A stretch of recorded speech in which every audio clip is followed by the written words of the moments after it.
An Abi Hurairah, dari Abi Hurairah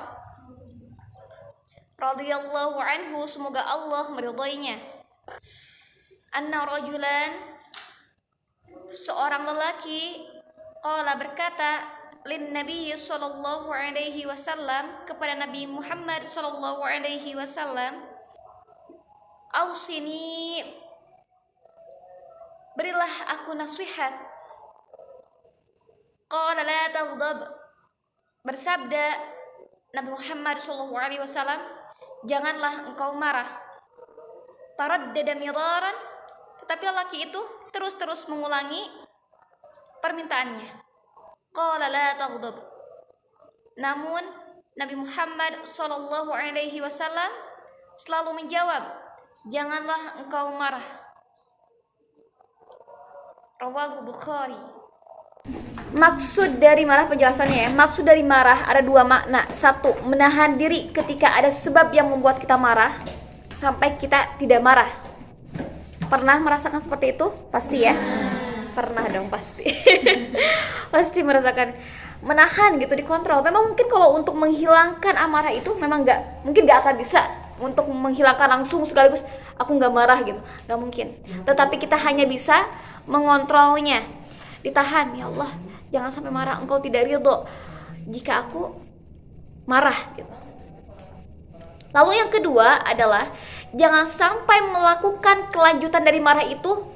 Banyak gara-gara marah orang membunuh, banyak gara-gara marah orang menganiaya, mengeluarkan kata-kata cacian atau makian, mengeluarkan kata-kata yang kotor. Itu sebab dari marah ya, karena datangnya dari syaitan.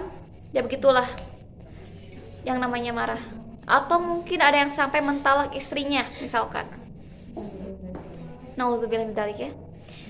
Maka apa yang harus kita lakukan adalah bersabar, sabar. Ya Allah, susah banget untuk bersabar. Tahanlah diri terlebih dahulu. Sabar ketika ada amarah, sabar, tidak boleh marah. Apalagi. Lalu apa yang harus kita lakukan? Ada 5 kiat meredam amarah. Pertama, membaca ta'awudz, a'udzubillahi minasyaitonir rajim.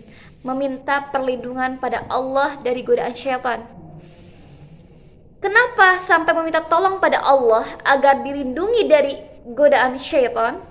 Karena dalil-dalil yang akan Anda baca saat ini adalah bahwa marah datangnya dari syaitan.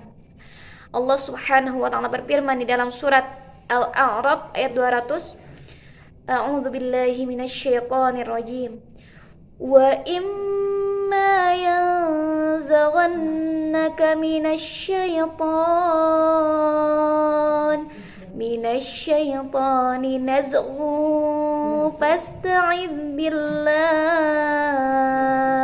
Dan jika syaitan datang menggodamu, maka berlindunglah kepada Allah. Sungguhnya Dia Maha mendengar lagi Maha mengetahui. Jadi pas waktu ada amarah, a'udzubillahi minasyaitonirrajim, a'udzubillahi minasyaitonirrajim, berganti posisi, atau kita langsung gitu aja langsung. Kalau misalnya ada amarah yang benar-benar a'udzubillahi minasyaitonirrajim gitu, a'udzubillahi minasyaitonirrajim. Mungkin kalau untuk langsung hilang nggak mungkin sih kayaknya. Khusyuk banget bacanya, a'udzubillahi minasyaitonirrajim. Ya Allah, aku berlindung kepadamu dari godaan syaitan yang terkutuk. Karena itu yang namanya kemaksiatan sudah pasti ada balasannya ya. Kita harus ingetin ke situ. Sudah pasti ada balasannya. Sesudah kematian itu sudah ada, pasti ada kehidupan. Dan walaupun hanya 1 detik saja kita berada di dalam siksaan api neraka atau siksaan kubur, kita pasti tidak akan pernah mampu merasakan hal itu. Dan pasti kita akan merasakan ketakutan yang luar biasa ya. Itu udah pasti kehidupan di alam kubur itu sesudah kematian. Dikatakan, pada suatu hari aku duduk bersama Nabi Muhammad SAW, sedang 2 orang lelaki saling mengeluarkan kata-kata kotor, lagi berantem. Lelaki ini lagi berantem. Lalu Rasulullah bersabda, sesungguhnya aku tahu satu perkataan, sekiranya engkau membacakan hal itu, maka redamlah amarah. Lalu membacalah, a'udzubillahi minasyaitonirrajim, aku berlindung kepada Allah dari godaan syaitan yang terkutuk. Juga ada hadis dari Abu Hurairah radhiyallahu anhu, "Idza ghadiba ar-rajul faqala a'udzu billah sakana ghadbuh." Jika seorang dalam keadaan marah lantas dia mengucapkan a'udzu billah, aku berlindung pada Allah, maka redamlah amarahnya. Jadi ketika ada amarah, kekesalan kepada dari siapapun, bacalah a'udzu billahi minasyaitonir rajim. Yang kedua adalah diam. Diam. Walaupun dalam hati kita bukannya kita tidak mampu, kadang kita bukannya nggak mampu untuk melawannya. Ada seorang menyakiti kita, bukan berarti kita tidak bisa melawan dengan cacian makian, bukan berarti kita tidak bisa membalasnya dengan kekerasan, misalkan ya. Tetapi kita tidak mau Allah tidak ridho kepada kita. Kita tidak mau mendapatkan siksaan dari Allah. Kita tidak mau Allah tidak sayang kepada kita hanya gara-gara kemaksiatan yang telah kita lakukan adalah marah. Lalu yang kita lakukan itu, tadi yang pertama adalah memohon perlindungan kepada Allah dengan membaca ta'awudz, a'udzubillahi minasyaitonirrajim. Dan yang kedua adalah diam. Karena yang namanya marah itu, jika keluar bisa jadi keluar kata-kata yang tidak Allah ridhoi. Ada yang marah keluar kata-kata kufur, ada yang marah mengeluarkan kata-kata laknat. Misalkan seorang tua saking marahnya kepada anaknya. Kisahnya siapa yang menjadi imam Masjidil Haram tuh? Siapa? Sudais. Orang tuanya, bayangin ada tamu dikasih pasir makanannya, coba. Mau gimana marahnya ya? Saya syukur seperti itu pas waktu beliau kecil. Tetapi ketika beliau keluar, orang tuanya mengatakan, "Dasarku," gitu. Kau akan menjadi imam Masjidil Haram. Jadi hati-hati sekali ketika berucap itu kepada murid.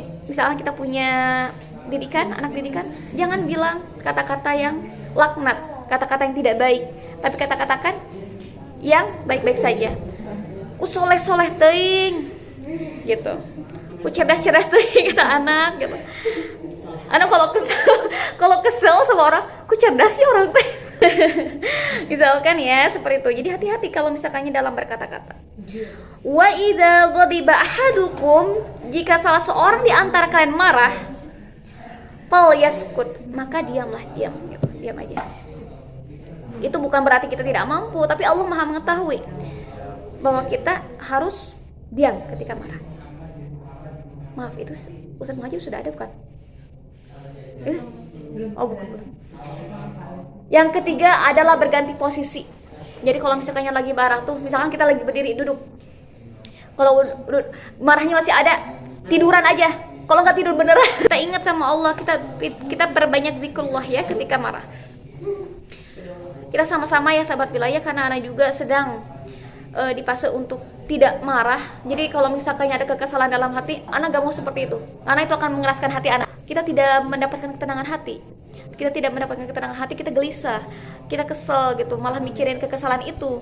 Kita tidak ingat sama Allah. Itu yang bahkan anak tuh gini ya, kalau misalkannya anak bahkan gak zikrullah gitu, gak ingat sama Allah, Allah tuh selalu menunjukkan hal-hal supaya anak ingat sama Allah gitu ya. Bila salah satu di antara kalian marah saat berdiri, maka duduklah. Jika sudah tidak duduk juga masih ada marahnya, maka berbaringlah. Lalu yang keempat adalah mengambil air wudhu. Kenapa? Karena syaitan itu di dalam hadis,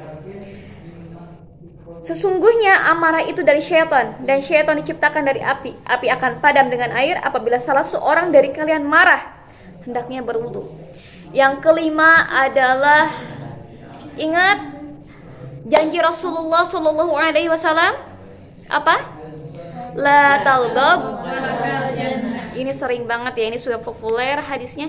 La taghdab walakal jannah. Tidak, jangan marah bagimu syurga, jangan marah bagimu syurga, jangan marah bagimu syurga. Ya Allah, aku tidak ingin marah ya Allah.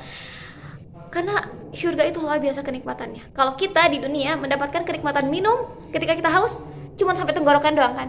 Tapi kalau di syurga, ketika kita minum, ketika kita makan-makan, itu kenikmatannya sampai seluruh tubuh kita merasakan kenikmatan itu. Masya Allah, di surga itu. Jadi kita ingatnya situ saja ya. Daripada kita merasakan siksaan di neraka, lebih baik kita mendapatkan kenikmatan di surga. Itu kehidupan di akhirat luar biasa.